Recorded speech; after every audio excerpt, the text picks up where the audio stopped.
Député, la parole est à Monsieur Alexis Corbière pour le groupe de la France Insoumise.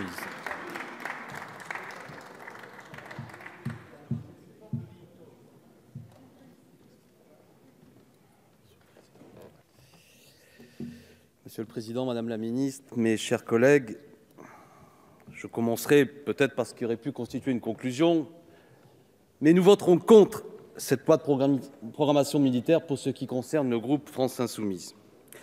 Cette LPM, comme on dit, définit des orientations militaires des armées et de la politique de défense française pour la période 2019-2025.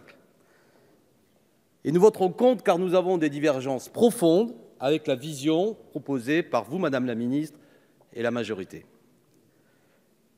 Avant d'aller plus loin, je voudrais souligner que nous ne sommes pas opposés, surtout lors des débats.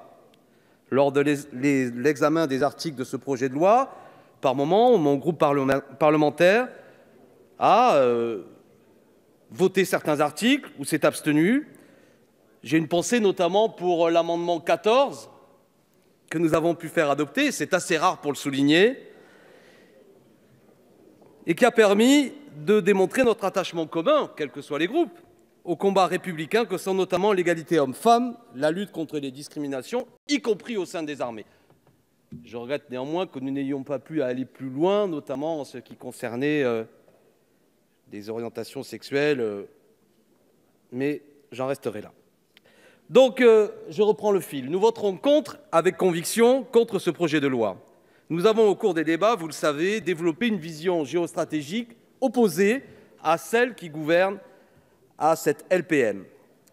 Pour nous, cette LPM établit un catalogue de moyens sans définir préalablement une stratégie nouvelle pour notre politique de défense et de sécurité. C'est une faiblesse, selon nous, insurmontable de ce projet qui se caractérise par l'incapacité de la revue stratégique, souvent citée comme fil conducteur, à faire le bilan réel des politiques menées en la matière sous les précédents quinquennats. En fait, cette loi de programmation militaire ne fait que proroger les précédentes, ainsi que la doctrine que je considère et que nous considérons obsolète, qui les inspire. La multipolarisation des relations internationales et des rapports de force, qu'ils soient interétatiques ou non, l'instabilité géopolitique qu'exige pourtant une régénération de la doctrine et de la stratégie de défense française afin qu'elle soit adaptée aux paramètres contemporains n'est pas dans cette LPM. En vérité, cette loi de programmation militaire est celle du vieux monde. Nous sommes notamment en désaccord avec cette vision manichéenne, héritée, je le dis, de la guerre froide, divisant le monde en deux camps, deux catégories, celle du bien et du mal, celle des Occidentaux et leurs adversaires, et celle, du lapsus que vous avez fait, Madame la Ministre. Je préfère considérer que c'était un lapsus. Vous avez dit au cours de nos débats, c'était au milieu de la nuit, mais qu'en est-il? Il y a nos alliés et nos adversaires. Le monde est plus complexe que cela. Certes, nous avons des alliés, mais ceux qui ne sont pas dans nos alliés ne sont pas nos adversaires. Les choses sont un petit peu plus compliquées. Dans le même temps, cette LPM banalise les opérations extérieures, les OPEX, alors qu'il est absolument nécessaire d'en tirer au préalable un bilan géostratégique. Il est désormais évident qu'un lien de causalité existe entre ingérence militaire à l'étranger et déstabilisation géopolitique durable dans des régions entières, ainsi que le développement du risque terroriste. Cela, nous l'avons demandé également comme groupe. Enfin, l'OTAN offre un cadre diplomatique et militaire à l'impérialisme américain qui porte en lui la guerre. J'ai l'expérience des tribunes et de parler, mais mes chers collègues, je vous assure que ce bavardage permanent est un peu désagréable. Non, mais la buvette est un lieu tout à fait agréable pour discuter. Je continue. Non, mais... Vous avez raison, Monsieur Corbière. Chers amis, poursuivez dans le silence et le calme. J'accepterai que vous interveniez pour me déstabiliser, mais bavarder de totalement autre chose, ça me semble un peu dommage. Alors, l'OTAN, vous allez réagir, je vais m'en prendre à l'OTAN. C'est votre camp.